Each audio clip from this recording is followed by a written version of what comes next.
right? That's what we want. So prediction-wise, I want to continue Mark's. I mean, I'm a fan of Randy. I respect Randy Orton for who he is and all that. But prediction-wise, if I want to continue building that momentum, that monstrous momentum, then I keep the title. Then I give the title to Mark Henry. I give the title to Mark Henry. And booking-wise, I probably do the same thing. But knowing WWE, this is obviously going to lead to Randy Orton retaining. Because all they're doing right now is just building Mark Henry up as a monster heel. And if history is any indication of this, yeah, the monster heel who's been on it, the new monster heel who's become the top heel, if you will, of your brand, in this case being SmackDown, you can build him up all you want, but in the end, he always ends up losing because due to the fact that all you're doing is building him up to be this unstoppable force, but then you have him go up against one of your franchise players, and then you have him lose. I'm not saying that WWE won't make the right decision and continue Mark Henry's momentum by having him become the World Heavyweight Champion, but let's be honest, folks. We have seen this situation many, many times before, and we always see almost the same result. It's always, percentage-wise, it's always almost 80%. Always 80% is the same result. That is, you make the challenger, the monster heel or whatever, look dominant over the champion over the world, or champion or WWE champion that they're facing. But then, when it comes time for the match, you have the champion go over that person. So, and if that champion, in this case, is someone like Randy Orton, then it's obvious you have him go over. Well, it's obvious to anybody they're going to go over. But if WWE is smart, and they should be smart, they've done some good stuff recently this past summer. But if they're smart enough, they'll put the title on Mark Henry, continue his momentum, and then probably let Randy Orton win it back at Hell in a Cell. That's what I would do. But then again, like I say, knowing WWE, they'll probably find a way to keep the title on Randy Orton because, according to some people on YouTube and at various wrestling sites, wrestling news sites, I should say, this might just turn out to be another, let's build up the next monster heel, the next top heel here on our brand or our show, make him look unstoppable, and then have him lose to the only person that can stop him, Randy Orton, even though he's made Randy Orton his bitch over the past few weeks. So, but booking-wise, I definitely keep the momentum going with Mark Henry and book him to win the title. Prediction-wise, I predict him to win the title to keep his momentum going. But then knowing WWE, they'll find a way to keep the title on Randy Orton. Now we have the WWE Championship match. John Cena and Alberto Del Rio. Now all signs obviously point to the fact that John Cena is going to become champion, right? Or is he? See, right now the way they're portraying Del Rio is they're portraying him as a cowardly champion. As someone that's all talk and no pizzazz. Now Del Rio's a great athlete, I'm not going to deny that. But let's face it, he's not going to beat John Cena with an arm bar submission. There's no way. WWE doesn't build someone like John Cena up to do something like that. This is what I see happening, and I know a lot of people will be pissed off by this. But knowing WWE, they're going to book John Cena to win the match, but not the title. The prediction-wise, I predict John Cena to win, but I don't predict him to win the title. Why? Because either two things are going to happen. They're going to have Del Rio get himself disqualified, or they're going to have him get counted out, which further would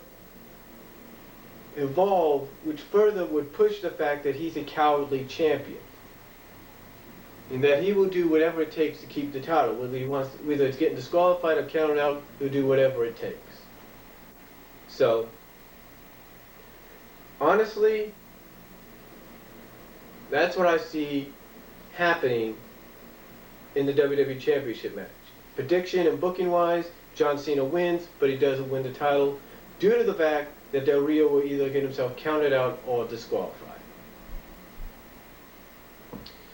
Now, on to what I'm considering will probably be the main event of the night.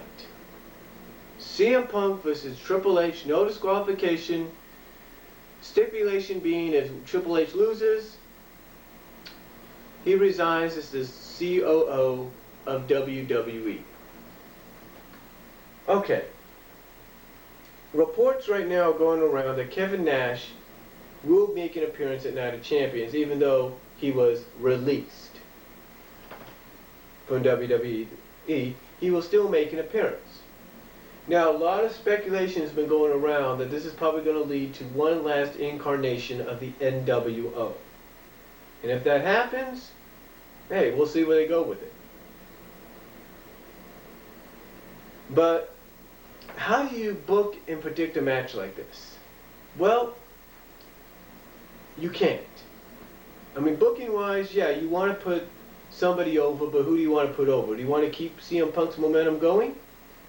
Or do you want to keep Triple H's momentum going? Do you want Triple H to show the world that he is who he says he is and beat CM Punk? You see, this is kind of one of those toss-ups because it could go either way. Because one, you don't know who would take Triple H's place if he was to lose and resign. Obvious choice, though, would be John Laurinaitis. Or even Stephanie. We don't know. But booking-wise and prediction-wise for this match is kind of a toss-up because, you know, you don't know where you want to go from here. I mean, you want Triple H to probably win so he could finally prove to the world, storyline-wise, that CM Punk's nothing more than a complainer and that he only did what he's only saying all this stuff because he's getting the people behind him and he's only caring about himself or something like that. But then on the other hand, you want to keep CM Punk's momentum going because you want him to prove that he is indeed the best in the world, and you want to see what happens when you have Triple H no longer as the COO. You see, you want all of this. Now, on one hand, you want to book it to where maybe Triple H wins with the help of Kevin Nash, and thus you have the reformation of the NWO. But then on the other hand, you want CM Punk to win because you want to see what happens with Triple H out as the COO and see what happens if John Laurinaitis or Stephanie McMahon or whoever takes over, or if CM Punk finally gets what he wants. So I can't really pick a winner, prediction, or booking-wise here. I really can't. Because because the ending result of this going either way is going to, in my opinion, result in something interesting, very interesting, something very intriguing. Whether it's one last incarnation of the NWO, we can see where they go from there. Whether it's CM Punk finally making the WWE fun again in his eyes, we don't know. But it all depends. And the thing is, right now, it's like I said earlier, with the tag team title match, it's kind of a toss-up when it comes to booking, because I would like to see both men win and see where the story goes from there, but I can't really pick a winner. I can't.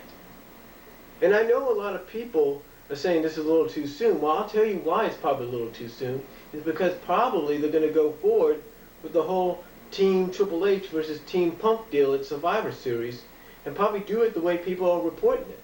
Probably do it to where it's Triple H and Kevin Nash and whoever else taking on CM Punk and his team of Colt Cabana and the Kings of Wrestling, Chris Hero, Claudio Castagnoli, and whoever else he could get. Maybe Daniel Bryan. I don't know. But that's probably why they're doing this match now, so they can lead into something like that. But again, like the tag team title match, it's a toss-up. Because I want to see both men win to see where the storyline goes, see where WWE goes with the storyline. But then again, you know, it's up in the air. So I can't really pick a winner on the Triple H CM Punk match, and I apologize for that. But those are my predictions for this Sunday's Night of Champions, which I will be ordering That's right, I will be ordering. You see, I kind of got this little thing going to where I order a pay-per-view every other month now. So if I don't order Hell in a Cell next month, I'll be able to order Survivor Series the following month. So, honestly, in all honesty, it's a toss-up. I can't really pick a winner. But those are my predictions for, my thoughts and predictions for this Sunday's Night of Champions, live from Buffalo, New York on pay-per-view. So comment down below, tell me what you guys think, and I will talk to you all later.